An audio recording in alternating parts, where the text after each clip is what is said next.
Em nome do Pai, e do Filho e do Espírito Santo. Amém. Queridos irmãos e irmãs, sejam muito bem-vindos hoje para o dia de número 345. No dia de hoje, primeira carta de São Paulo aos Tessalonicenses. São 5 capítulos, com a graça de Deus queremos meditá-los em um dia. Pai nosso que estais no céu, santificado seja o vosso nome, venha a nós o vosso reino. Seja feita a vossa vontade, assim na terra como no céu. O pão nosso de cada dia nos dai hoje.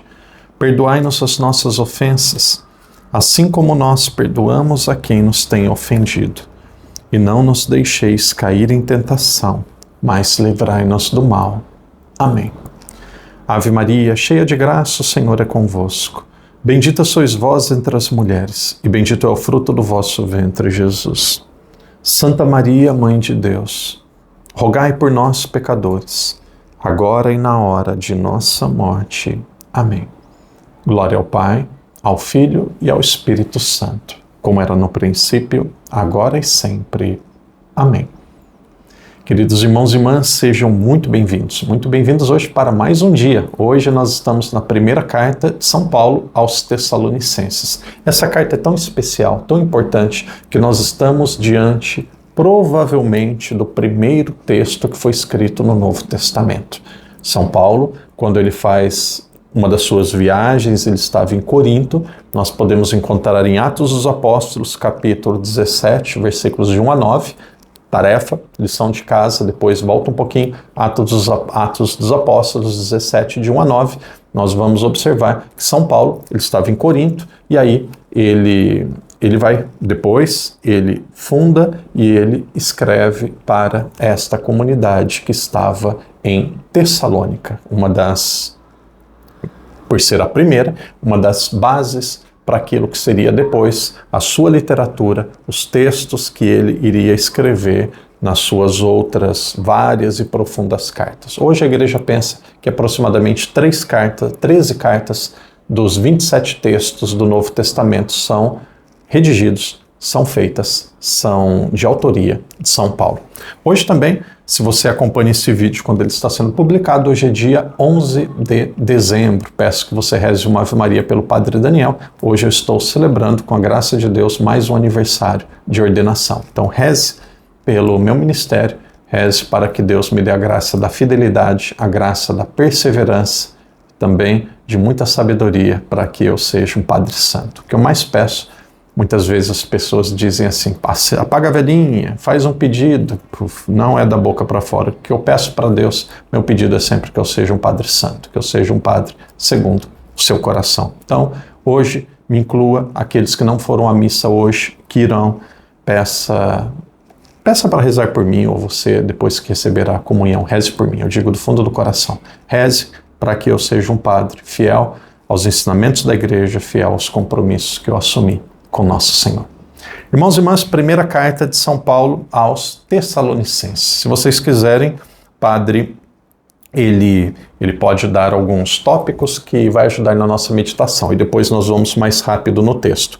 Nós temos aqui a fundação da igreja de Tessalônica. Ela acontece durante a segunda viagem missionária de São Paulo. Como o Padre diz, nós podemos ver esta viagem missionária de São Paulo no capítulo 17 de Atos dos Apóstolos, ali no comecinho desse capítulo 17. Então, é uma comunidade, devido à sua localização, de maioria de pessoas que tinham vindo do paganismo, a conversão de gentios, de pessoas que vieram do paganismo para o judaísmo. E a comunidade, desde o começo, ela vivia uma grande perseguição por aqueles que vinham da parte do judaísmo, que eles não queriam aceitar a mensagem de Paulo. Então havia uma perseguição dos judeus que não queriam aceitar a mensagem de Paulo, porque Paulo antigamente era judeu, eles achavam que ele estava destruindo o judaísmo, que ele estava sendo infiel àquilo que foi a mensagem da antiga aliança.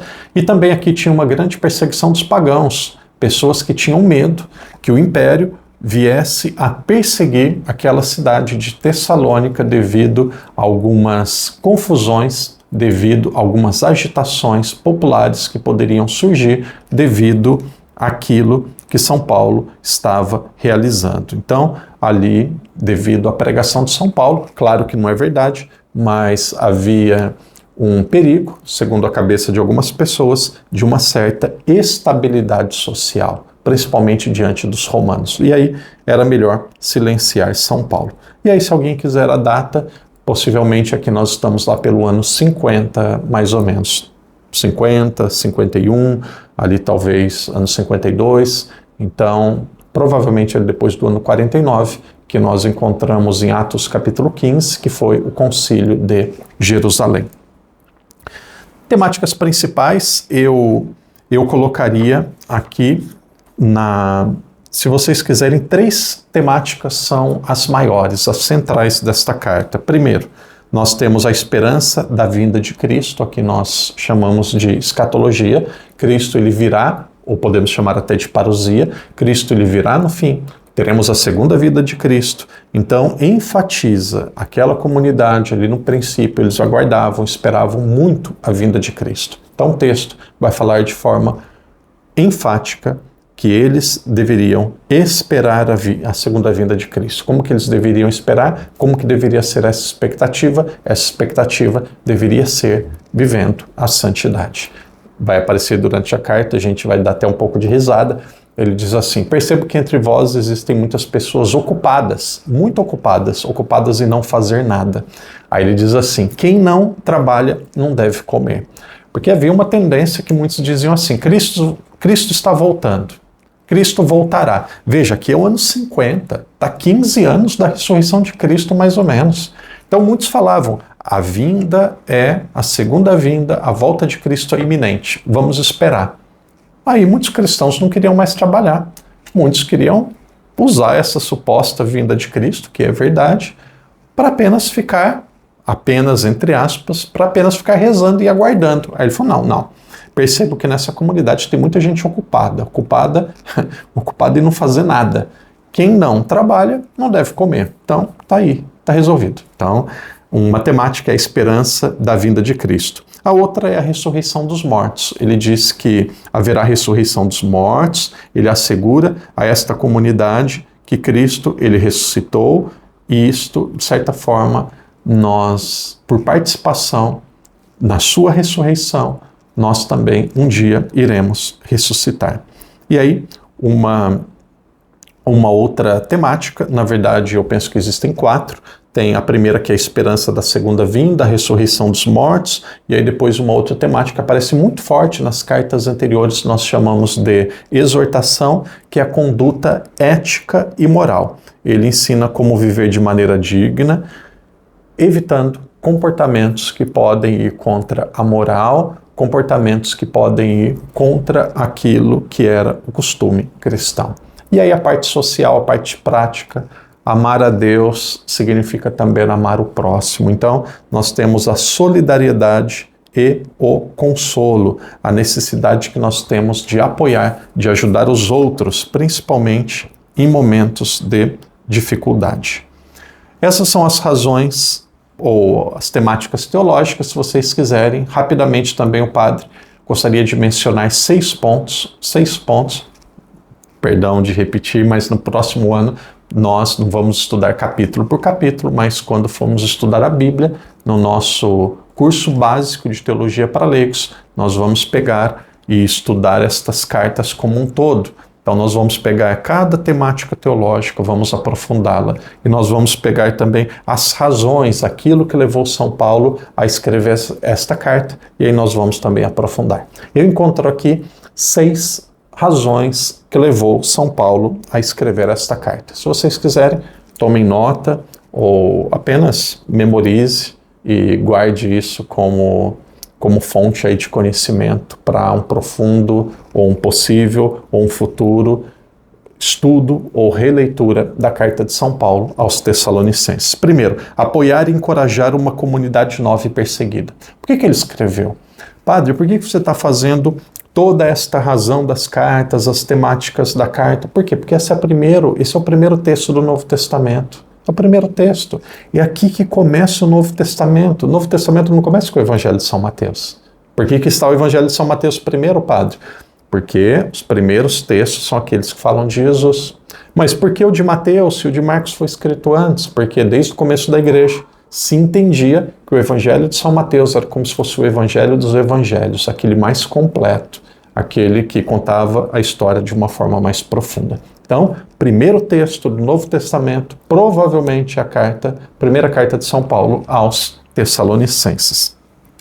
Apoiar e encorajar uma comunidade nova e perseguida, responder dúvidas sobre o destino dos mortos em Cristo, corrigir interpretações equivocadas sobre a vida iminente de Cristo. Achava que ele estava vindo. Qual que era a compreensão equivocada? Para esperar Cristo, não precisava trabalhar. Então, ele vem corrigir isso. Combater, aqui é mais claro ainda, combater a ociosidade de alguns que deixaram de trabalhar, crendo que a parousia, a segunda vinda, estava iminente. Depois, um quinto, reafirmar a autoridade apostólica, ele que era apóstolo, e outros apóstolos que tinham autoridade para ensinar a comunidade. E aí, sexto, belíssimo, uma carta para mostrar afeto, para mostrar zelo e proximidade pastoral de São Paulo com esta comunidade. Versículo 1, como é de costume, ali desde a sua primeira carta, já aparece esta saudação de São Paulo. Alguém poderia perguntar assim, padre, se essa foi a primeira carta que ele escreveu, por que não aparece antes da carta aos Romanos? O padre já disse outro dia, o padre repete hoje, esta ordem que nós temos das cartas de São Paulo, que é apresentada na Bíblia, não é por ordem de período que elas foram escritas, mas por ordem de importância. Carta aos Romanos é uma síntese da teologia de São Paulo, é a carta mais longa, 16 capítulos, é como se fosse a carta mais importante. Então, as cartas de São Paulo, elas são organizadas segundo seu tamanho e importância, não o período histórico que elas foram escritas. Por isso que Tessalonicense ela é um pouquinho menor, por isso que ela se encontra aqui. Olha a estrutura. Paulo, Silvano, Timóteo, a igreja de Tessalônica em Deus, Pai e no Senhor Jesus Cristo. A vós, graça e paz. E aí ele começa valorizando as qualidades da comunidade. Damos graças a Deus por todos vós, sempre que fazemos menção de vós em nossas orações. E aí ele continua. E que recordamos sem cessar aos olhos de Deus, nosso Pai, a atividade de vossa fé, o esforço da vossa caridade e a perseverança da vossa esperança em nosso Senhor Jesus Cristo. Olha aqui. Muito interessante, muito bonito. Aqui vai aparecer a fé. Olha, nós queremos recordar diante de Deus, nosso Pai, a atividade da vossa fé, o esforço da vossa caridade e a perseverança da vossa esperança em nosso Senhor Jesus Cristo. Então aparece a fé, a caridade e a esperança. Ele elogia a comunidade, partindo daquilo que ele tinha como as 3 virtudes teologais. Então aqui na sua primeira carta ele já apresenta, no começo, no 3º versículo, aquelas que são as 3 virtudes teologais e como que aquela comunidade vivia estas 3 virtudes. Então ele diz depois ali que aquela comunidade era uma comunidade que era como se fosse um modelo. Olha o versículo 7, de sorte que vos tornastes modelo para todos os fiéis da Cássia e Macedônia. Devido à perseguição, o padre já disse na introdução, aquilo que era o conselho, aquilo que era o contexto, perseguição vinda do Império Romano e também a perseguição vinda daqueles que eram judeus. Ou pelo menos medo da perseguição que podia vir do Império devido a uma possível instabilidade social que poderia ser causada por São Paulo. Então aqui nós temos o capítulo 1, ele é muito breve, esse capítulo 1, ele é muito breve. Nesse capítulo 1, São Paulo, ele elogia as 3 virtudes teologais e ele fala como a mensagem do Evangelho deve ser recebida por aquela comunidade. No capítulo 2, nós vamos encontrar aqui São Paulo recordando o seu ministério entre eles e defende sua abordagem, a maneira que ele evangeliza, enfatizando que ele é uma pessoa, o seu evangelho, aquilo que ele anuncia, é uma mensagem de integridade e uma mensagem de amor.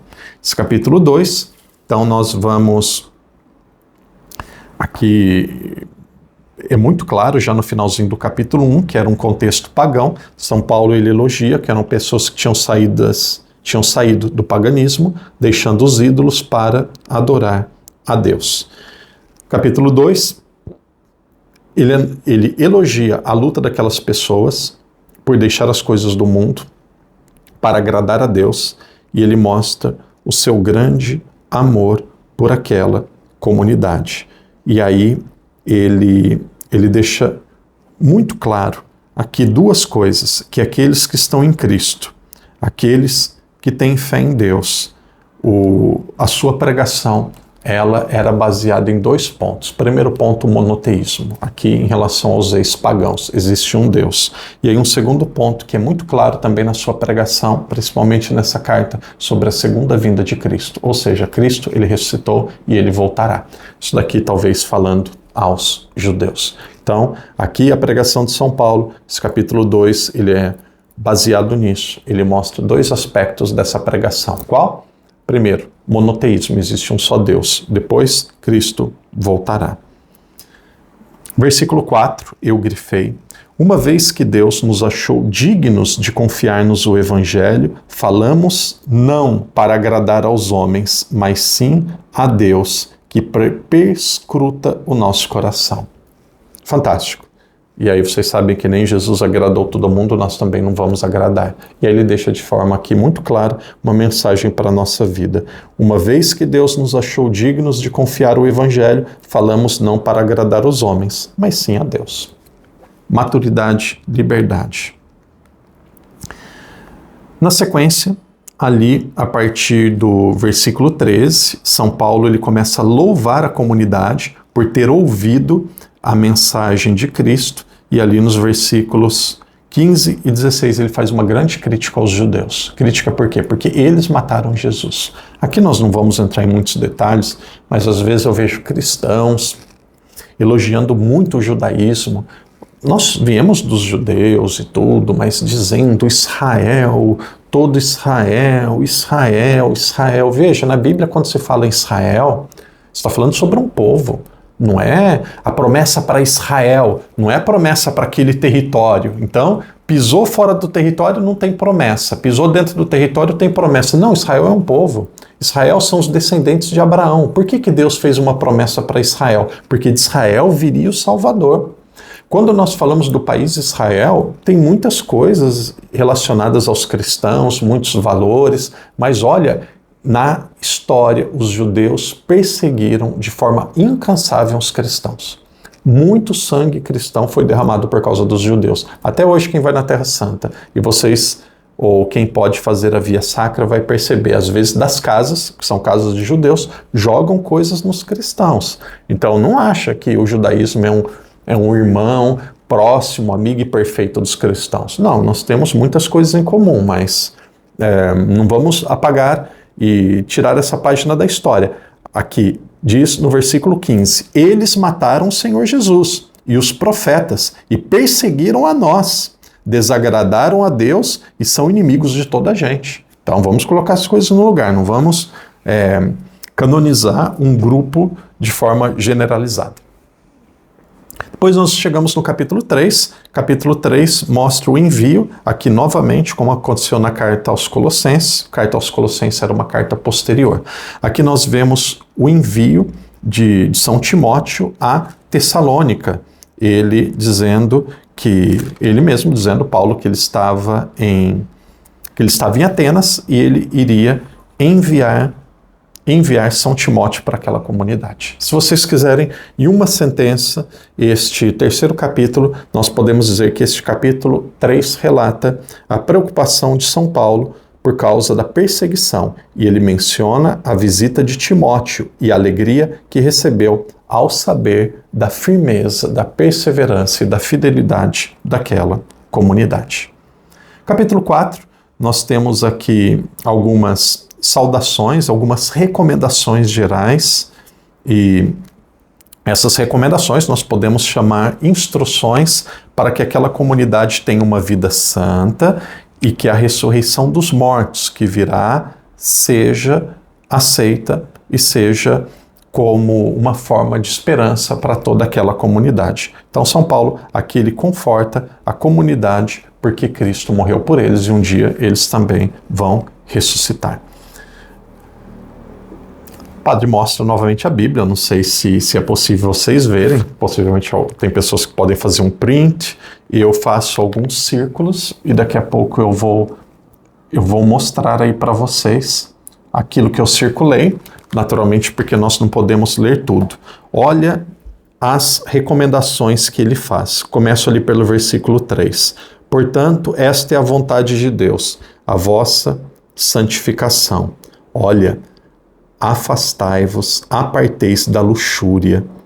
Aí ele vai falar a maneira de tratar a esposa, de tratar os irmãos. Então, primeiro ele fala da santificação de cada um. E aí, santificação, primeiro ele fala de vencer a luxúria. Depois nós estamos ali no versículo 9. Amor fraterno. Amor fraterno. Na sequência ainda deste versículo, amor mútuo. Aí depois ele fala no versículo 11, empenhai a vossa honra em levar uma vida tranquila, ocupai-vos dos vossos negócios e trabalhar com vossas mãos conforme as nossas diretrizes. Procurar a santidade, não luxúria, não fornicação. Amor fraterno, amor mútuo, amar uns aos outros, levar uma vida honrada e tranquila, realizando seus trabalhos conforme as diretrizes, os ensinamentos do Evangelho. 3 pontos aqui que é um ensinamento de vida. Afasta do pecado. Afasta do pecado. Ame o próximo de forma mútua, de forma fraterna. Exerça a sua profissão, exerça o seu trabalho de forma honrada e tranquila, baseando no trabalho das suas mãos e realizando aquilo que é uma diretriz e um ensinamento do Evangelho. Belíssimo. Versículos de 13 a 18, nós vamos ter aqui, talvez o texto mais antigo do Novo Testamento, falando sobre a ressurreição dos mortos. Aí ele vai falar que na parousia, na segunda vinda de Cristo, primeiro vai ressuscitar aqueles que já faleceram. E mesmo que seja uma cinza, Cristo é capaz de dar um corpo novo para essa pessoa. Então, primeiro, ressuscita aqueles que morreram e depois ressuscitam aqueles que estavam vivos, aqueles que estão na presença do Senhor, aqueles que não haviam falecido. Aí nós vamos para o capítulo 5, um convite à vigilância, a esperar pelo dia do Senhor, que virá como um ladrão, ninguém sabe quando virá, ninguém sabe como acontecerá. Então todos devem ficar atentos para esta segunda vinda de Jesus. E aí como que nós devemos esperar? O texto vai dizendo isso a partir do primeiro versículo, mas eu destaco o versículo 8. Como que devemos esperar pelo Senhor? Devemos esperar de forma sóbria e revestidos da couraça de fé e santidade e com o capacete da esperança da salvação. Isso daqui não é espontâneo. Ele repete inúmeras vezes, couraça da fé e da caridade, com o capacete da esperança da salvação. Deus não nos destinou à ira, mas sim para alcançarmos a salvação. A partir do versículo 12 nós temos algumas exigências da vida comunitária. E aí vocês podem ler do 12 a 15, várias admoestações, vários pedidos de como se viver em comunidade, viver em paz uns com os outros, tende um amor especial no seu trabalho. Aí depois que devemos cuidar de forma especial com aqueles que são fracos, paciente para com todos, orai sem cessar. Aí ele vai continuar aqui no versículo 6, orai sem cessar, alegrai-vos sempre, discernir e ficar com o que é bom, guardai-vos de toda espécie de mal. Versículo 23 aqui, o 23 aqui é uma síntese de tudo. O Deus da paz vos conceda santidade perfeita, o que o vosso ser inteiro, o espírito, a alma e o corpo sejam guardados de modo irrepreensível para a segunda vinda do Cristo. Ou seja, todo ser humano, todo ser humano, a parte psique, a parte da inteligência, a parte mais espiritual, que é da alma. São Paulo, baseado na filosofia grega, aqui nesse texto ele apresenta esses 3 aspectos. O ser humano todo deve ser guardado para a santidade, para a segunda vinda de Cristo. Irmãos e irmãs, que maravilha avançarmos e meditarmos a Bíblia. Amanhã, segunda carta de São Paulo aos Tessalonicenses. Em nome do Pai, do Filho e do Espírito Santo. Amém.